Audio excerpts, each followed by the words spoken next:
하나님 창조하신 이 아름다운 세계, 하나님 말씀이 살아 역사하시는 미시오데이, 우리 하나님 선교의 이 장으로 우리를 부르십니다. 어서 오세요.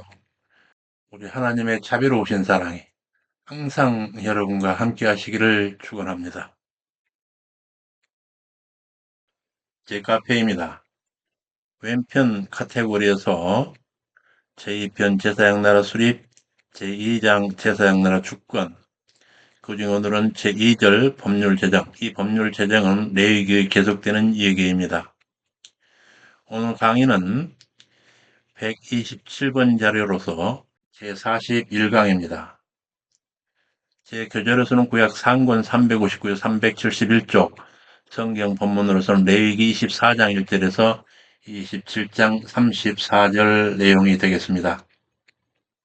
지난 시간까지 우리는 구약의 신앙 선전들 이스라엘에게 제사를 드려서 여호와께 나아가는 그들의 제의적 삶뿐만 아니라 현실적 삶에서도 구별되기를 요구하시는 실천적 삶에 대한 정결 규례들과 정례적으로 지켜서 여호와를 더 깊이 생각하는 정기절기 규례들을 살폈습니다. 오늘은 일상적으로 매일 제사장들이 성소에서 사역하는 그 성소 관련 규례들과 일평생 한 번은 맡게 되는 안식년과 희년규례, 그리고 소음 및 11조 규례와 순종과 불순종에 대한 화와 복의 선언으로 백성들의 율법인 레위기를 끝맺겠습니다. 정기적으로 지키는 절기에 여호와께 나아가는 외에 일상적으로 매일 제사장들이 성소에 나아가 헌신하는 그 사역들에 대하여 성소 관련 규례들이 정리되겠습니다. 먼저 성막관리 규례입니다. 이어지는 24장 1절 9절에 성소의 등불 및 진설병 규례는 위에서 살펴왔던 절기법과 직접 관련된 것은 아니지만 성소 등불 규례는 매일매일 성소 안에서 빛을 발함으로써 하나님 진리의 빛이 늘 이스라엘과 함께하고 있으며, 또한 이스라엘은 하나님의 진리 안에 계속 거함을 상징하고 있습니다. 그리고 일주일 단위로 교체하며 늘 성소에 차려 나와야 했던 진설병 규례도 하나님께서 주신 생명의 감사, 이를 다시 하나님께 바침으로써 계속된 헌신을 상징하였습니다. 따라서 이 둘도 결국은 이 둘, 곧 등불과 이 전설병, 이 둘은 결국은 주기적 준수를 통해서 이스라엘의 일상생활 중 하나님과 선민 이스라엘의 계속적 동행을 의미하는 것이었습니다. 그리고 각 절기들이 년 단위로 단절적이었던 반면에 특히 이는 항상 계속된 것으로서 오히려 각 절기법을 보완하면서 하나님과 이스라엘의 바른 관계를 단절없이 유지해야 한다 교훈한 것으로서 절기법과 함께 여기에 기록하고 있는 것입니다. 먼저 등잔과 등불 관리에 관한 규례입니다. 레위기 24장 1절에서 4절입니다. 이스라엘 자손에게 명하여 감람을 찌어낸 순결한 기름을 켜기 위해 내게 가져오게 하고 끊이지 말고 등잔불을 켤지며 아론은 회막한 증거의 장 밖에서 저녁부터 아침까지 여호와 앞에 항상 등잔불을 정리할지니 대대로 지킬 영원한 규례라. 그가 여호와 앞에서 순결한 등대 위 등잔들을 끊이지 않고 정리할지니라. 등잔과 등불 관리에 대한 옥스퍼드 해설입니다. 박주 768번입니다. 대제사장 아론은 저녁과 아침으로 거룩한 불빛을 낼 수 있도록 등대를 점검해야 했습니다. 이처럼 거룩하면은 질서 개념이 대표되었을 뿐만 아니라 질서를 지닌 거룩함은 끊임없는 살핌을 통해 유지됨을 알 수 있습니다. 하나님께서는 이 세상을 질서 있게 창조하시고 그 질서를 오늘날에도 유지되도록 세심히 살피십니다. 당신의 거룩하신 성품을 친히 창조하신 이 세상에 반영시키는 모습이라 할 수 있습니다. 성도들도 그리스도의 보혈의 공로로 죄악에서 벗어나 거룩함을 입었기 때문에 자신을 끊임없이 살핌으로써 자신 안에 임한 하나님의 거룩하심이 훼손되지 않도록 날마다 지켜가는 자들이 되어야 할 것입니다. 본문으로 돌아가서 이어서 이번에는 진설병과 유황관리에 관한 규례입니다. 레위기 24장 5절에서 9절. 너는 고운 가루를 취해 떡 12를 굽되 매 덩이를 에바 10분 이로 하여 여호와 앞 순결한 상위에 두 줄로 한 줄에 6씩 진설하고 여기에서 떡상의 진술하는 누룩으로 발교시키지 아니한 무교의 떡, 곧 진설병 하나의 크기에 대해서 옥스포드 해설하고 있습니다. 각주 769번입니다. 성소 안 진설병상 위에 놓이게 되는 떡이 12개였던 것은 이스라엘을 구성하는 12지파를 상징합니다. 특히 이러한 떡들이 누룩이 들어가지 않는 순결한 무교병에 떡한 사실은 하나님 앞으로 나아가는 하나님 백성은 죄악에서 벗어나 순결해야 함을 의미하고 있습니다. 그런데 구워진 떡 한 덩이를 굽기 위해서 취하는 고운 가루 부피가 에바 10분 2입니다. 한편 10리터 정도 되는 한 에바의 10분 2는 4.5리터 정도, 곧 고운 가루, 밀가루, 고운 가루 2대 반 정도 되는 분량이 되는 매우 큰 떡덩이였음을 우리가 미루어 짐작할 수가 있습니다. 본문으로 돌아가서 떡 12를 굽되 매 덩이를 에바 10분 2로 하여 여호와 앞 순결한 상위에 두 줄로 한 줄에 6씩 진설하고 너는 또 정결한 유향을 매 줄 위에 두어 기념물로 여호와께 화제를 삼을 것이며 항상 매 안식일에 이 떡을 여호와 앞에 진설할지니 이는 이스라엘 자손을 위한 것이요 영원한 언약이니라. 이 떡은 아론과 그 자손에게 돌리고 그들은 그것을 거룩한 것에서 먹을지니 이는 여호와의 화제 중 그에게 돌리는 것으로 지극히 거룩함이니라. 이는 영원한 규례니라. 그리고 다시 양 기준 규례로서 여호와 경외를 이르시는데 먼저 신성 모독죄는 사형으로 다스리는데 이는 하나님을 회방한 까닭입니다. 레위기 4장 10절에 16절 이스라엘 여인의 아들이요 그 아변에 애굽 사람 된 자가 이스라엘 자손 중에서 나가서 한 이스라엘 사람과 진중에서 싸우다가 그 이스라엘 여인의 아들이 여호와의 이름을 회방하며 저주함으로 무리가 끌고 모세에게 가니라. 그래서 여호와의 이름을 해방하며 저주한 일에 대해서 옥스포드 해설하고 있습니다. 각주 771번입니다.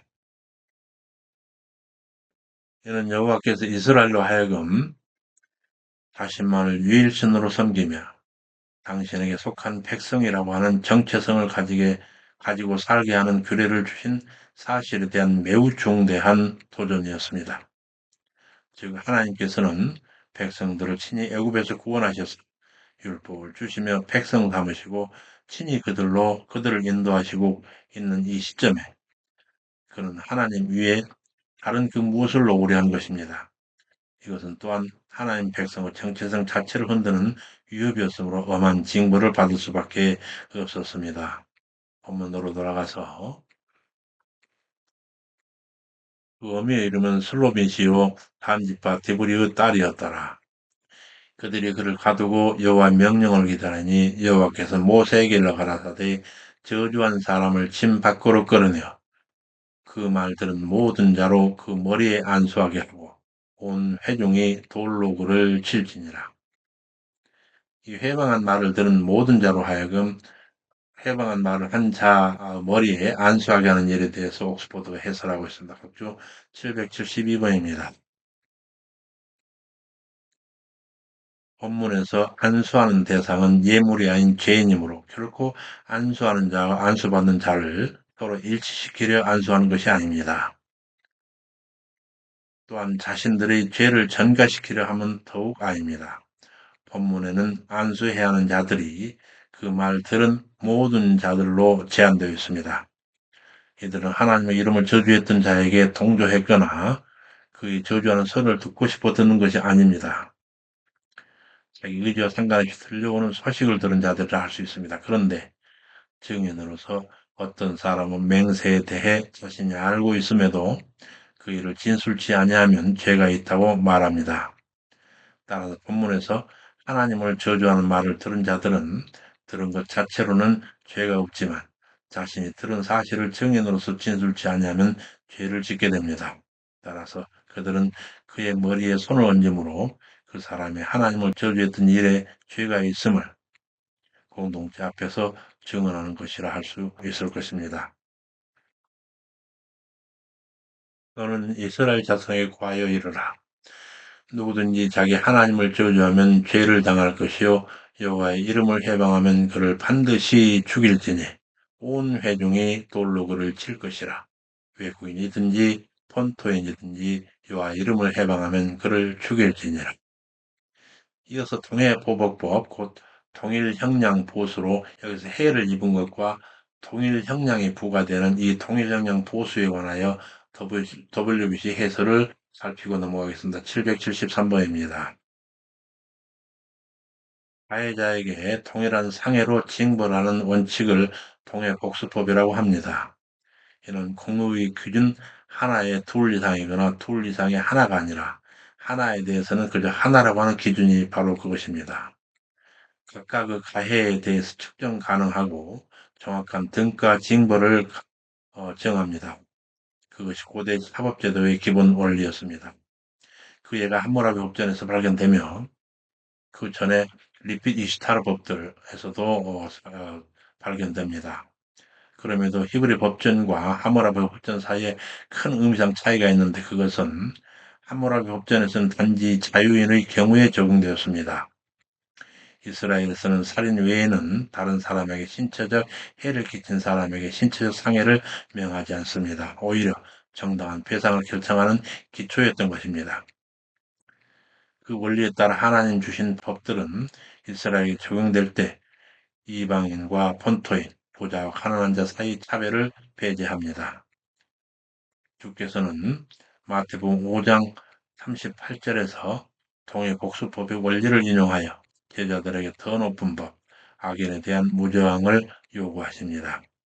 가인에 대한 분노는 살인만큼이나 심각하다 가르치십니다. 예수께서는 눈에는 눈, 이에는 이라고 하는 기준을 의롭다는 생각을 뿌리채 흔들어 놓으셨습니다. 이런 원리는 의로운 분노를 가장하여 복수를 조장할 가능성을 갖는 것입니다. 사실 정확한 등가 징벌이라고 하는 통일 형량 보수는 전적으로 불가능한 것입니다. 이는 보수 금지를 함의하고 있는 내용인데 따라서 이 원칙은 예수님의 말씀 이르시되 누구든지 너의 오른밤을 치거든 왼밤도 둘러대라 마태복음 5장 39절에 하신 교훈에서 완성됩니다. 본문으로 돌아가서 레위기 24장 17절 23절 사람을 쳐 죽인 자는 반드시 죽일 것이요 짐승을 쳐 죽인 자는 짐승으로 짐승을 갚을 것이며 사람이 만일 그 이웃을 상하였으면 그 행한 대로 그에게 행할 것이니 파상은 파상으로 눈은 눈으로 이는 이로 갚을 것이라. 안식년과 희년 규례입니다. 안식년 매 7년마다 맡게 되는 안식년에 관한 규례입니다. 레위기 25장 1절에서 9절입니다. 이스라엘 자손에게 이르라. 너희는 내가 너희에게 주는 땅에 들어간 후에 그 땅으로 여호와 앞에 안식하게 하라. 너는 6년 동안 그 밭에 파종하며 6년 동안 그 포도원을 다스려 그 열매를 거둘 것이나 제7년에는 땅으로 쉬어 안식하게 할지니 여호와께 대한 안식이라. 너는 그 밭에 파종하거나 포도원을 다스리지 말며 너희 곡물의 스스로 난 것을 거두지 말고 다스리지 아니한 포도나무에 맺은 열매를 거두지 말라. 이는 땅의 안식년임이니라. 안식년 소출은 너희 먹을 것이니 너와 네 남종과 네 여종과 네 품꾼과 너와 함께 거하는 객과 너의 육축과 너의 땅에 있는 들 짐승들이 다 그 소산으로 식물을 삼을지니라. 여기서 이렇게 말씀하고 이 안식년의 소출에 대해서 옥스포드가 해설하고 있습니다. 각주 774번입니다. 이는 안식년 동안 생긴 자연적 소출은 어느 특정인의 양식이 되지 않았다는 것을 분명히 보여주고 있습니다. 즉, 이는 공동체의 몫이 되었고 특히 가난한 자들에게 돌려줬습니다. 따라서 이 땅이 안식년을 가진 이유는 단지 그 다음 해의 열매를 풍성히 맺기 위함만 아니라 궁극적으로는 가난한 자들을 위한 배려였습니다. 이처럼 사람이 하나님의 창조 질서를 지키게 되면 그 이웃과 더불어 하나님께서 베푸시는 일에도 항상 동참하게 되는 것입니다. 반대로 안식년에 대한 규례를 무시하는 인간의 사욕은 자연에 대한 착취일 뿐만 아니라 많은 사람에게 퍼부어질 하나님의 은혜를 훔치는 결과를 낳는 것이라 할 수 있습니다. 이어서 본문으로 돌아가서 이어서 희년, 매 50년마다 돌아오는 희년에 대한 규례입니다. 그때는 모든 부역에서 해방되고 권리가 회복되는 해인데 그 희년 규례입니다. 레위기 25장 9절에서 17절 너는 일곱 안식년을 계수할지니 이는 7년이 일곱 번인즉 안식년 일곱 번 동안 곧 49년이라 7월 10일은 속죄일이니 너는 나팔 소리를 내되 천국에서 나팔을 크게 불지며 네 제50년을 거룩하게 하여 천국 거민에게 자유를 공포하라. 이 일곱 번째 안식년, 곧 49년은 되는 이 안식년과 그 일곱 번째 아식년의 7월 10일에 대해서 옥스포드가 해설하고 있습니다. 각주 775번에서 776번입니다.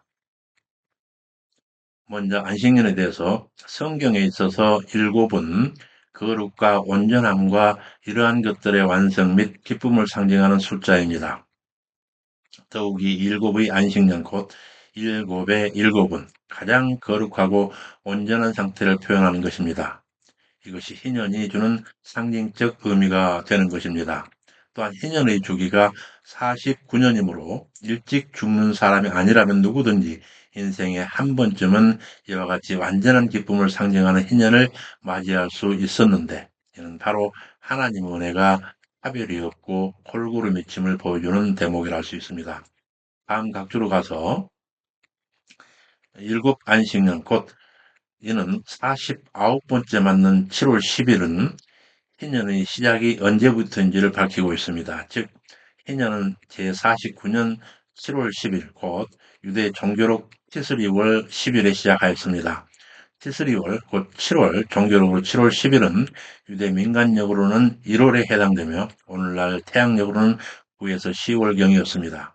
한편 희년의 시작일인 7월 10일은 이스라엘 모든 백성들 죄를 속죄하는 대속죄일이었습니다. 이러한 대속죄일은 대제사장의 모든 백성이 죄를 속하기 위해 희생제물을 바쳤고 또한 이스라엘의 죄를 대신 진 아사셀 염소를 광야로 보내는 날이었습니다.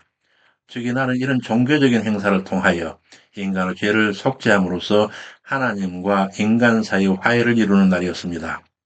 바로 이날에 잃었던 기업이 회복되고 종되었던 자들이 해방되며 빚진 자들이 부채가 탕감되고 땅에 안식을 누리는 희년이 선포됨으로써 인간과 자연에도 화해가 이루어졌다고 하는 큰 의미를 지니고 있습니다.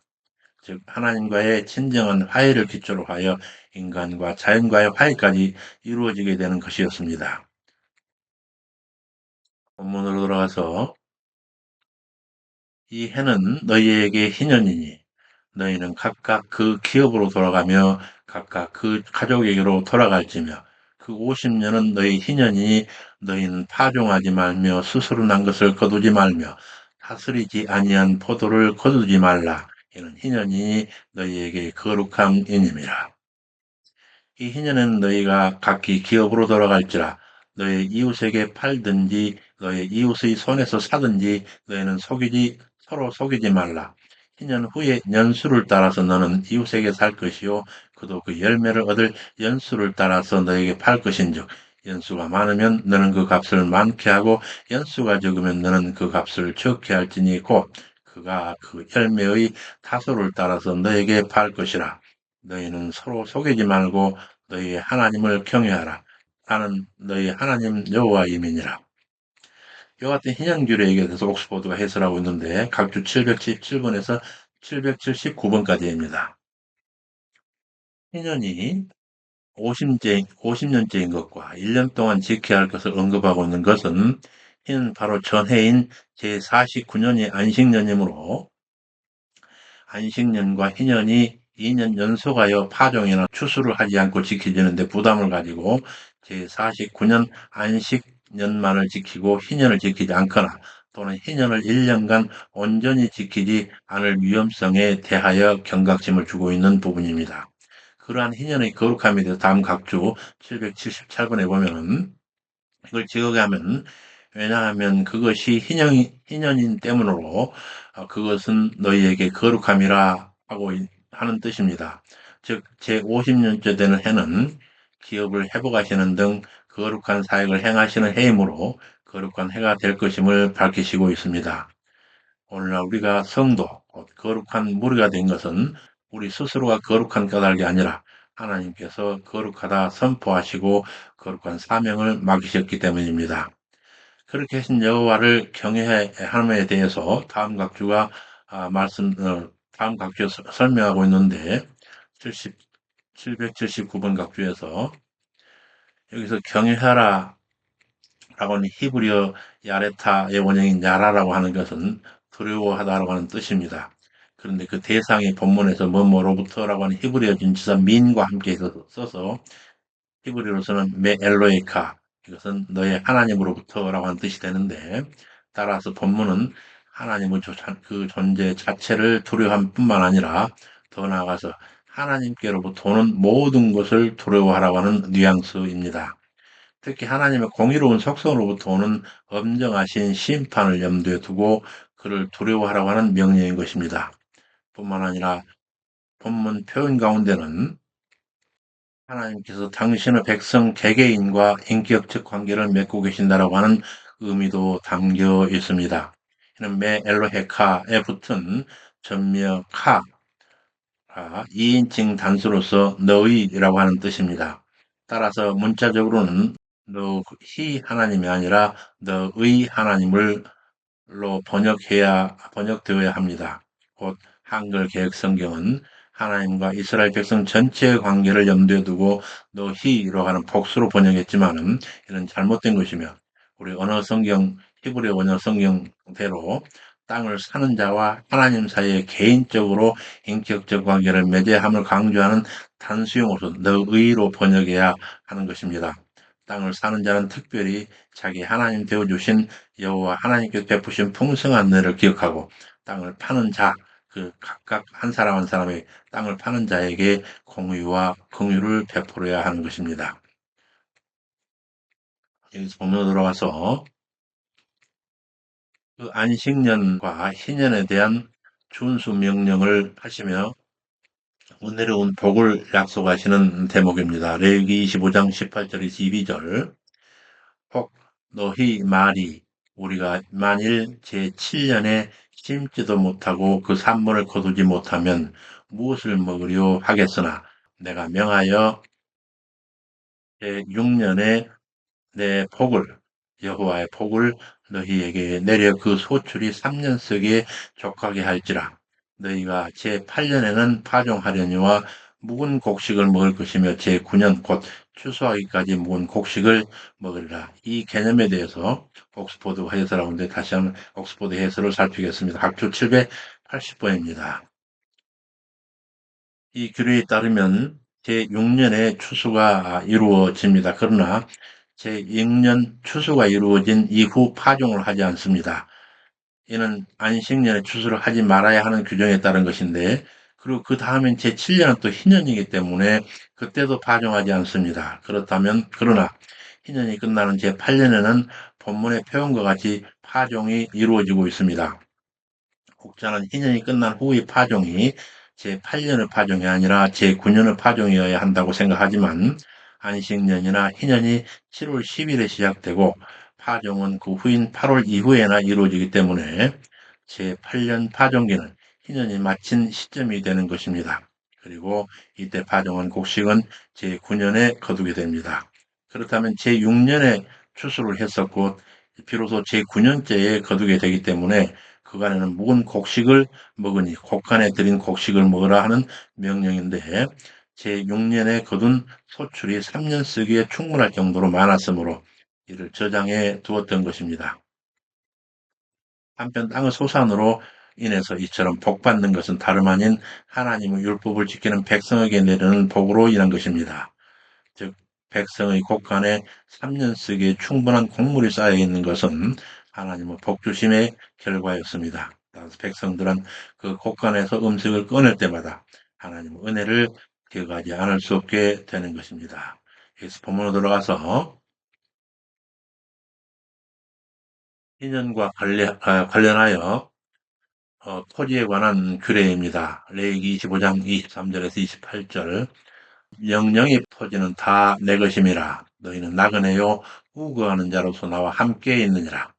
너희 기업의 온 땅에서 그 토지 무르기를 허락할지니 만일 너희 형제가 가난하여 그 기업 얼마를 팔았으면 그 근족이 와서 동족에 판 것을 물을 것이요 만일 그것을 물을 사람이 없고 자기가 부유하게 되어 물을 힘이 있거든 그 판 횟수를 계수하여 그 남은 값을 산자에게 주고 그 기업으로 돌아갈 것이니라. 그러나 자기가 물을 힘이 없으면 판 것이 희년이 이르기까지 산자의 손에 있다가 희년에 비쳐서 돌아오게 되리라.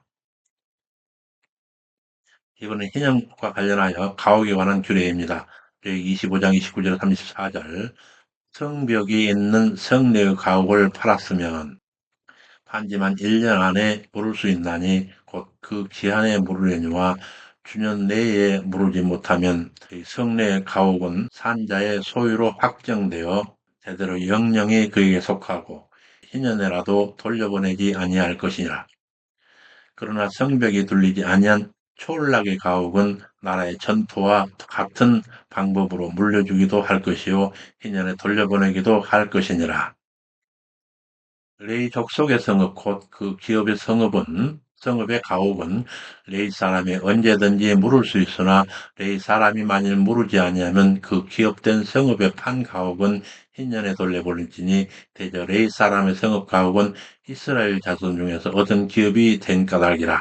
그러나 그 성읍에 들의 사면 바친 그의 영원한 기업이니 팔지 못할지니라.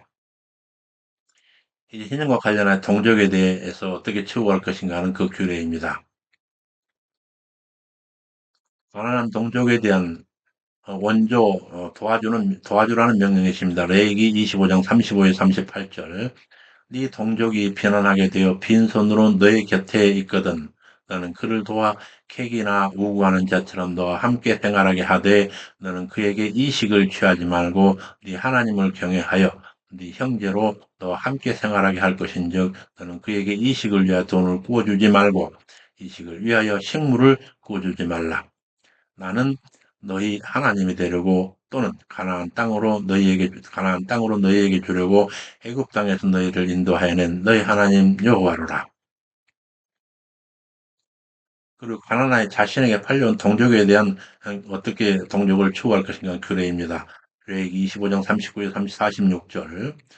너의 동족이 비난하여 너에게 몸이 팔리거든 너는 그를 종으로 부리지 말고 품꾼이나 우구하는 자 같이 너와 함께 있게 하며 희년까지 너를 섬기게 하라. 이방인 중에서는 너희가 영원한 족으로 삼으려니와 너희 동족 이스라엘 자손은 너희 피차 엄히 부리지 말지니라.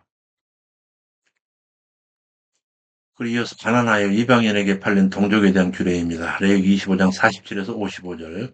너희 중에 우고하는 이방인은 부유하게 되고 그 곁에 사는 너희 동족은 편안함으로 너희 중에 우고하는 그 이방인에게나 그 족속에게 몸이 팔렸으면 팔린 후에 그를 속량할 수 있나니 그 근족 중 누구든지 속할 것이요 이같이 속하지 못하면 희년에 그와 그 자녀가 자유하리니 이스라엘 자손은 나의 품꾼이 되긴 까닭이라. 그들은 내가 애굽 땅에서 인도하여는 나의 품꾼이요 나는 너희 하나님 여호와이니라. 이제 구별된 여호와 백성들의 법도 이 레위기가 마무리되는 내용으로 들어갑니다. 모든 율법의 근간은 여호와를 경외하는 것입니다. 레위기 26장 1절에서 2절. 너희는 자기를 위해 우상을 만들지 말되 목상이나 주상을 세우지 말며 너희 땅에 조각한 석상을 세우고 경배하지 말라. 난 너희 하나님 여호와임이니라. 너희는 나의 안식일을 지키며 나의 성소를 공경하라. 나는 여호와니라. 이제 계약 관계로서 백성들을 향하여 순종과 불순종에 따른 복과 화를 선언하시는 내용입니다. 먼저 백성들이 준행하여 받을 복에 대한 내용이 전개됩니다. 레위기 26장 3절에 13절입니다. 나의 규례와 계명을 준행하면 내가 너희 피를 그 시후에 주리니 땅은 그 산물을 내고 밭의 수목은 열매를 맺을지라. 너희 타작은 포도 딸 때까지 미치며 너희 포도 따는 것은 파종할 때까지 미치리니 너희가 음식을 배불리 먹고 너희 땅에 안전히 거하리라. 여기서 여호와의 말씀을 준행하여 받을 복에 대해서 옥스포드가 해설하고 있는데 그 해설 내용을 들어보겠습니다. 781에서 782번 각주입니다. 먼저 우리 한글 개혁성경 본문은 준행하면이라고 하는 한 개의 동사로 끝나지만 원어 성경은 세 개의 동사가 나옵니다. 그것은 얻다, 히브리어 할라크의 2인칭 복수 미완료인 텔레쿠와 지키다라고 하는 히브리어 샤마르의 2인칭 복수 미완료인 티시메루 그리고 행하다라고 하는 히브리 아사의 2인칭 복수 미완료인 아시템 등이 있어서 이 세 동사로 이루어져 있어서 이를 원어의 의미에 충실하게 번역해 보면 만약 너희들이 나의 규례 안에서 걷고 명령을 지키고 그것들을 행하면 곧 그 안에서 규례 안에서 걷고 명령을 지키고 그것들을 행하면이라고 하는 말이 됩니다. 여기서 먼저 나의 규례 안에서 걷다라고 하는 표현은 레위기에 주어진 율법이 추상적인 계율이 아니라 생활과 밀접한 관계를 지닌 매우 실제적인 게으름을 나타내고 있습니다. 하나님을 경배하는 일은 추상적이거나 탈생활적인 것이 아니고 하나님 백성의 구체적인 생활을 지배하는 것입니다. 또한 지키고 행하면이라고 하는 말씀은 하나님의 말씀을 단지 실천하는 것에 만족할 것이 아니라 그것을 거짓된 이방의 사상으로부터 오염되지 않도록 보존해야 함을 가르쳐주고 있습니다. 하나님의 규를 지키는 자에 대하여 복된 말씀을 하시기 전에 먼저 이처럼 말씀에 따라 행할 것을 언급하신 것은 결국 모든 복과 은혜가 말씀에 대한 준수에서 나오기 때문이고 뿐만 아니라 그 말씀 준수가 하나님에 대한 진실한 사랑을 입증하는 것이기 때문에 그렇습니다. 이와 같이 준행하는 자에게 산물을 주시는다고 하는 그 복이 있는데 다음 각주에 내려가서 782번 파작하는 일이 파종하는 일 가까이 파작하는 일이 파종하는 일을 가까이 도달한다고 하는 말은 3, 4월 봄에 보리 수확을 시작으로 4, 5월경 밀 수확과 기타 여러 종류의 곡식을 추수하는 초여름의 기간과 7, 8월 경우 포도 따는 초가을 기간까지 쉼 없이 풍성하게 추수하며 그 추수가 다시 파종을 시작하게 되는 10월경까지 될 때까지 계속되라는 것입니다.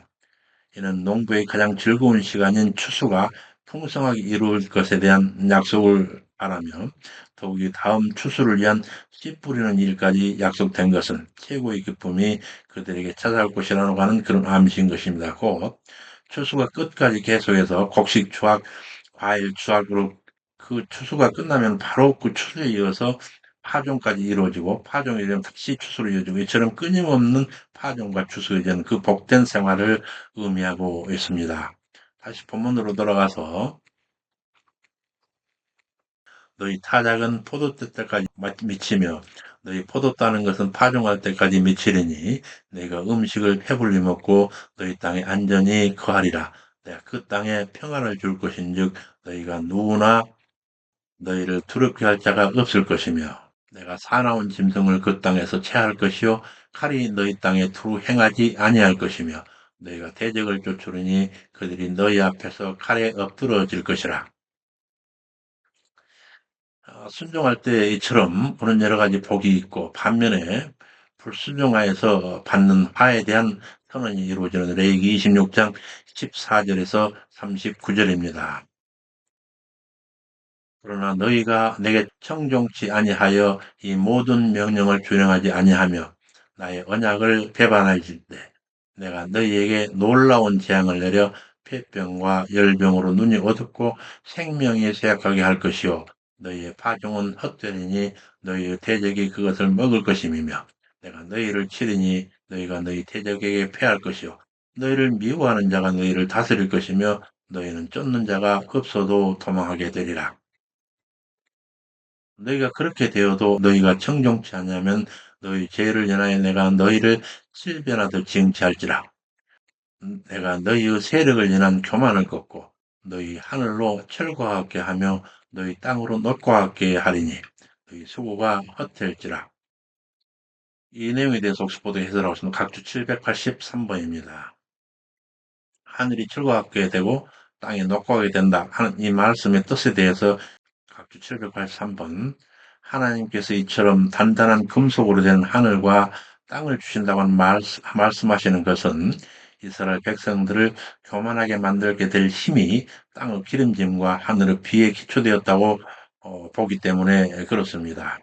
이것을 엄히 막기 위해서 하늘이 비를 내리지 않으며 땅이 소출을 내지 않도록 하시겠다는 의미로서 실제로 하늘과 땅의 철과 돛으로 변한 것이 아님에도 이와 같이 단정적으로 묘사한 것은 교만한 이스라엘 백성들을 징계하시는 하나님 심판의 철저성을 강조하는 수사적 표현인 것입니다. 역사적으로 살펴볼 때 이스라엘 백성들은 젖과 꿀이 흐르는 가나안 땅으로 들어가 살게 되자 그 땅을 약속의 기업으로 주신 하나님은 곧 잊어버리고 오히려 그 땅의 풍성함 때문에 하나님 앞에서 교만한 모습으로 살게 됩니다. 가나안이 하나님의 언약 속에서 주어진 땅이므로 이스라엘 백성들은 풍요로운 땅을 보면서 하나님께 감사하며 그 언약의 의무를 성실히 행해야 할 것임에도 불구하고 오히려 하나님을 무시하고 대적하는 불신앙으로 이를 거부합니다. 하나님 언약을 멸시하고 명령을 따르지 않는 그들에게 임할 본문과 같은 저주는 하나님께 순종하는 자의 임할 직전 단락의 복과는 완전히 상반되는 그런 모습인 것입니다. 본문으로 돌아가서 너희 하늘로 철과 같게 하며 너희 땅으로 녹과 같게 하리니 너희 수고가 헛될지라. 땅은 그 산물을 내지 아니하고 땅의 나무는 그 열매를 맺지 아니하리라. 너희가 나를 거스려 내게 청종치 않을진데 내가 너희 죄대로 너희에게 7배나 더 재앙을 내릴 것이라. 이와 같이 순종과 불순종에 따른 복과 화에 대한 여호와의 명령을 들었습니다. 여기서 우리는 우리의 감추어진 바 사악한 우리의 본성을 들여다볼 수 있게 됩니다. 생각을 보면 여호와께서 복을 약속해 주신 말씀에 대한 순종보다는 오히려 화를 내리라 하신 그 불순종 문제로 고민하게 되는 것은 어찌된 까닭일까요? 그렇습니다. 이것이 여호와께서 복을 약속하신 말씀이로다.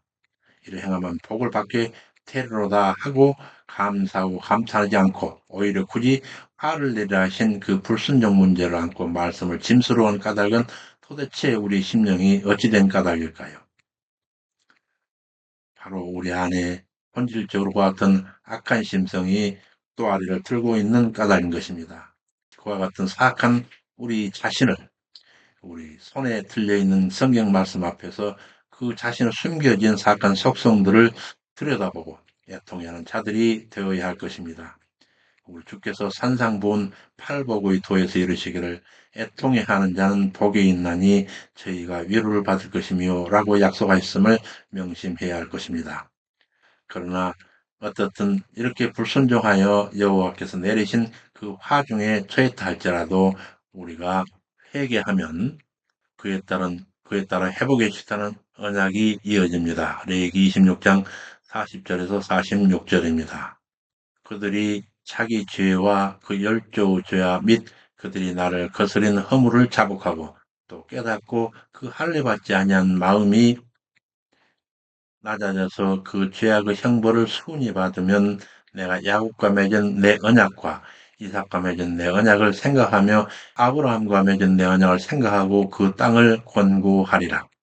그들이 나의 법도를 싫어하며 나의 규를 멸시하였으므로 그 땅을 떠나 사람이 없을 때에 땅이 황폐하여 안식을 누릴 것이요 그들은 자기 죄악으로 형벌을 순히 받으리라.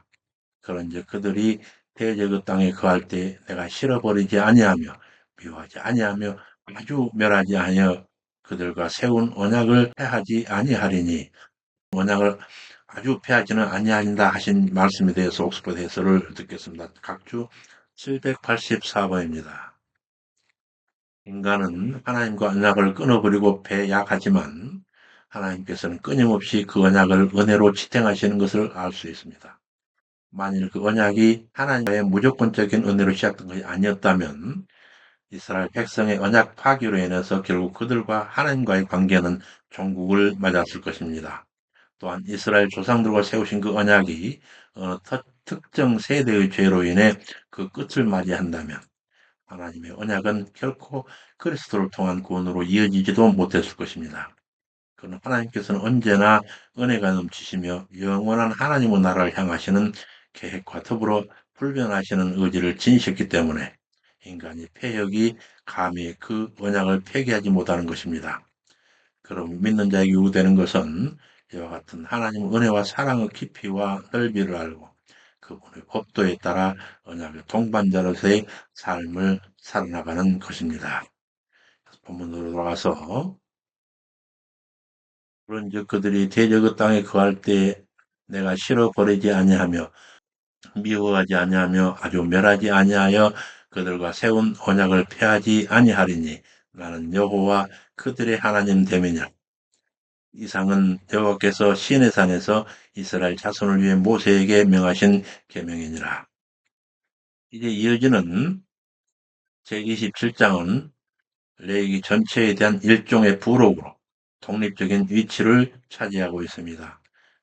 지금까지 살펴본 제1장부터 26장까지 레위기 거의 전체가 하나님께서 인간에게 지시하신 일방적 규정들이라고 보는 반면 이제부터 이어지는 27장은 원칙적으로 인간이 그와 같이 하신 하나님을 향하여 자발적으로 보이는 신앙 고백적 봉헌에 관련되는 기사를 할 수 있습니다.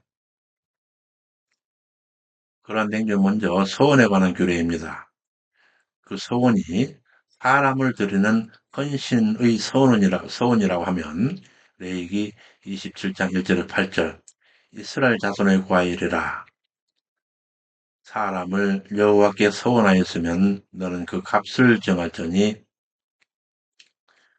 20에서 60세의 남자는 50세겔, 여자는 30세겔, 5세에서 20세의 남자는 20세겔, 여자는 10세겔, 한 달에서 5살까지의 남자는 5세겔, 여자는 3세겔, 60세 이상의 남자는 15세겔, 여자는 10세겔로 하되 빈궁한 자의 헌신은 그 형세대로 제사장이 전가하라. 여기서 세겔은 정상적으로 성인 남자가 일할 수 있는 4일 품삯 정도 되는 금액이었습니다.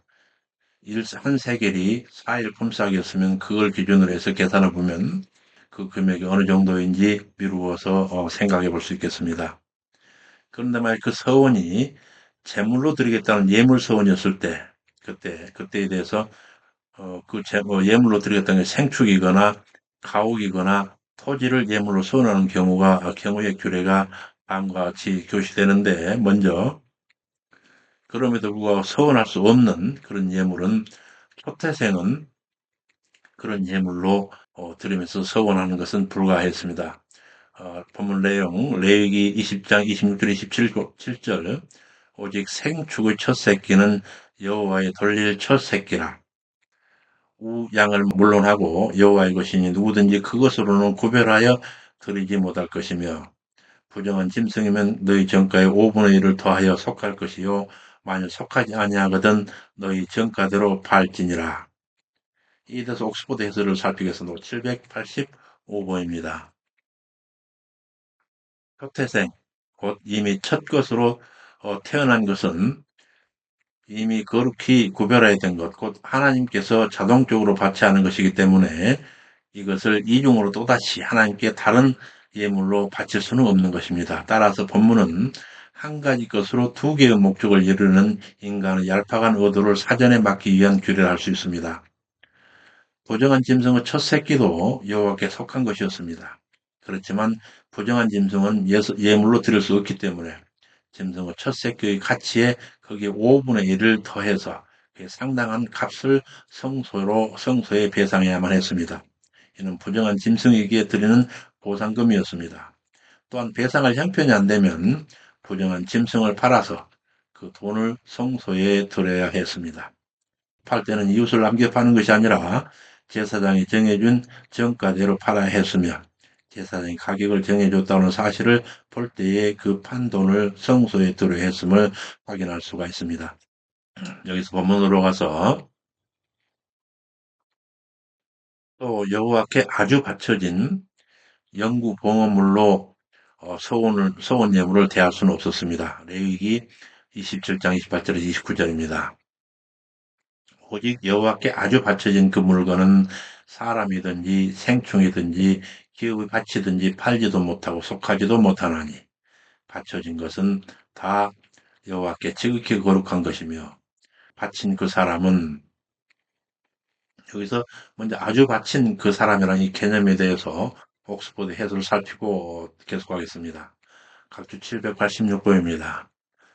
여기서 아주 바친 것이라고 히브리어 헤렘은 그 어근이 하람인데 이 하람은 이중적 의미를 지니고 있습니다. 첫째 의미는 돌이킬 수 없이 완전히 헌신한다라고 하는 의미로 한 번 바쳐지게 되면 팔지도 못하고 속하지도 곧 다른 걸로 대신하지도 못하는 것으로서 오직 여호와께만 속하는 것을 말합니다.